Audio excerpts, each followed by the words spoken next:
is Chandra, Aden, Akbar, Pamungkas. I'm from Group 2. Hazard Identification, Risk Assessment, and Risk Control on Test Method for Total Hardness of Calcium and Magnesium by Titrimetric Method in President University Environmental Engineering Laboratory. The first introduction is the hardness test at President University is an essential teaching tool that requires a rigorous HIRARC procedure to guarantee lab safety. Identifying any physical, chemical, and procedural danger related to hardness testing is the first phase, known as hazard identification. Hazard identification, risk assessment, and determining control is one method of risk management that aims to identify hazards, determine whether workplace risks are dangerous or extremely dangerous, and control the hazard that will arise. That the objective of this research, including identifying jobs at risk of occupational accident during construction, analyzing the level of risk of occupational accident to implement occupational safety and health management system during construction, and determine control to reduce the risk of accident. The primary goal of this study is investigate the hardness property in a various material and chemical compound in chemistry lab. And the second is hazard identification. A hardness experiment can reveal a number of risks. These include the possibility of dropping weight or other equipment on oneself, which is one the physical risk associated with operating heavy machine. Thank you. Okay, the next risk assessment. An essential part of ensuring participant safety and the integrity of the research process in scientific investigation. In risk assessment,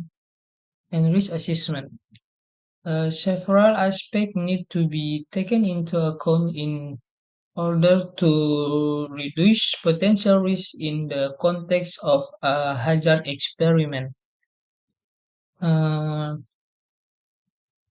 which usually entail measuring the material's resistance to deformation or penetration.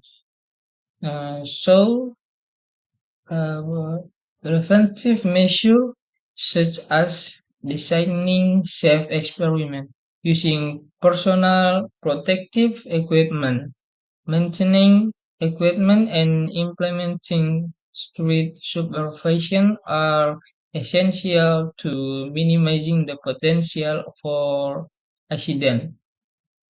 Additionally, the research must comply with applicable safety regulation and ethical standards, including clear emergency procedure to ensure the experiment runs safely, efficiently, and produce valid result.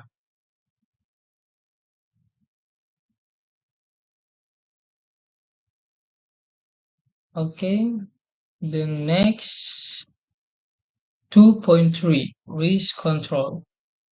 After assessing the risk, control measures are implemented to mitigate or eliminate them. Risk risk control strategies follow a hierarchy from most effective to less effective. Remove the hazard entirely. Okay. Hello everyone, my name is Gilchrist Paraya. I'm from Environmental Engineering Batch 2023, and I will be presenting a case study on risk management for hardness experiments. So this case study focuses on the risk management practice associated with hardness experiment conducted in chemistry laboratory in President University. Hardness experiments are essential for determining the concentration of dissolved calcium and magnesium ions in water, while the results are valuable for applications in industries, households, and environmental studies.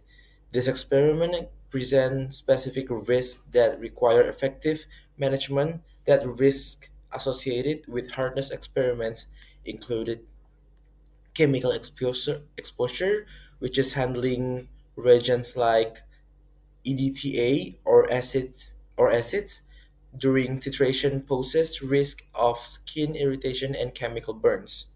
For the respiratory issues, the inhalation of dust from powdered reagents or fumes from chemical can cause respiratory health problem.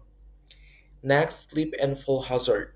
Wet or cluttered laboratory surfaces increase the likelihood of accident. Next, fragile equipment. Breakage of laboratory glassware, such as beakers or burettes, can result in injuries. Next, electric shock.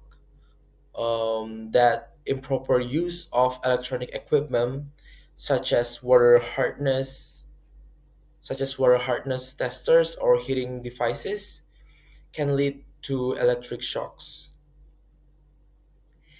And the next slide is the risk assessment. To address this risk, a systematic risk management plan was developed, which includes first personal protective equipment or PPE.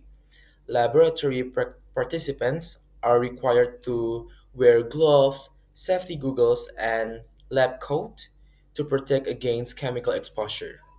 Next, proper ventilation, which is experiments are conducted in well ventilated spaces or under fume hoods to prevent inhalation of harmful fumes.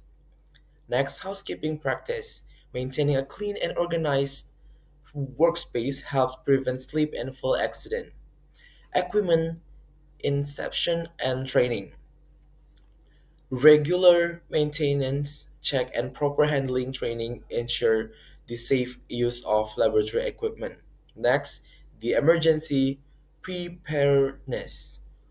The emergency protocols, including the availability of first aid kits, fire extinguisher, and eye wash stations, are clearly outlined. This case study highlights that while hardness experiments are integral to understanding water quality, they come with inherent risk.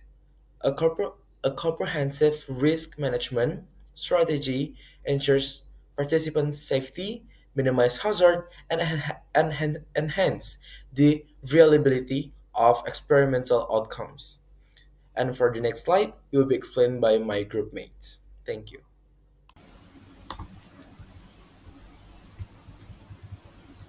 Okay, we are next. We are talk about methods or hierarchy. In this hierarchy, we have a flow chart, step-by-step procedure, and guideline for the experiment.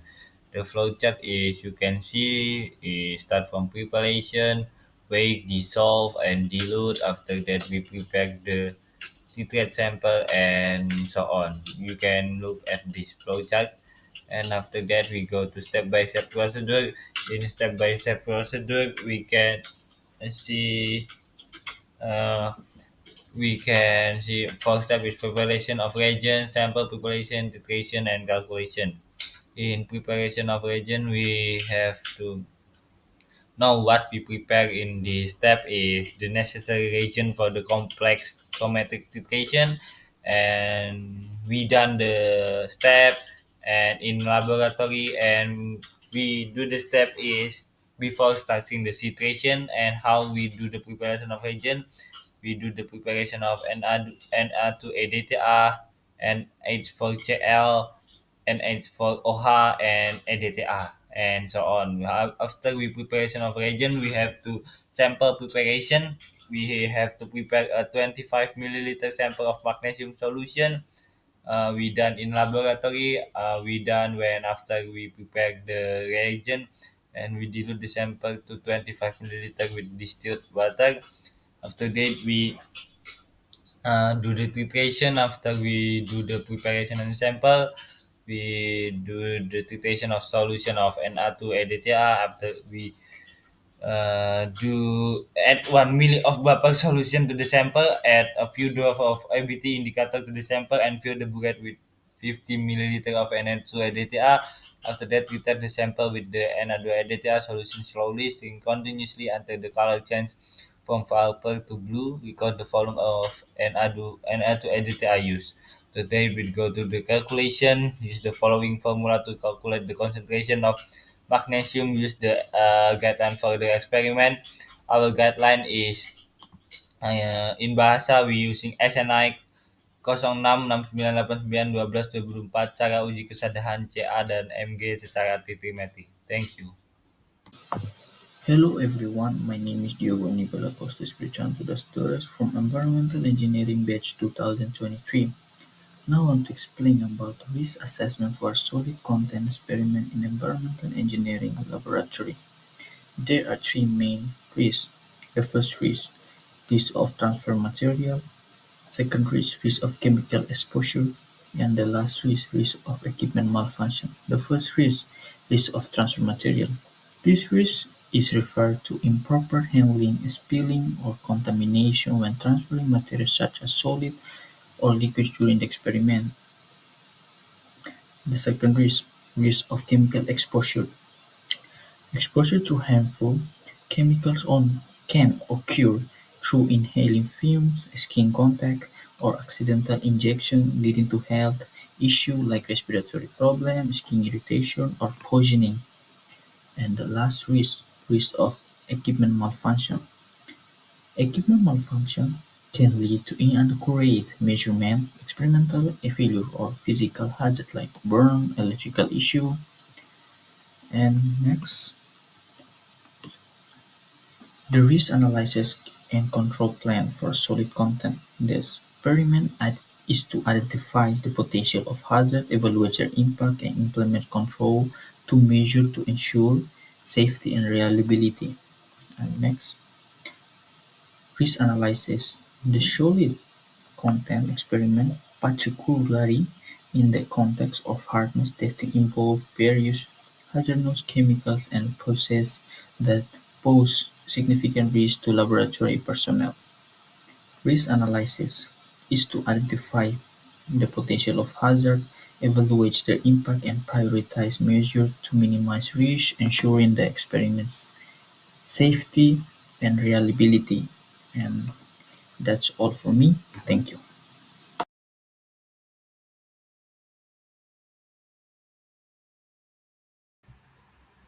Okay, my name is Johanes Sede from Environmental Engineering President University, batch 2023. So on this slide, I will explain about HIRA form.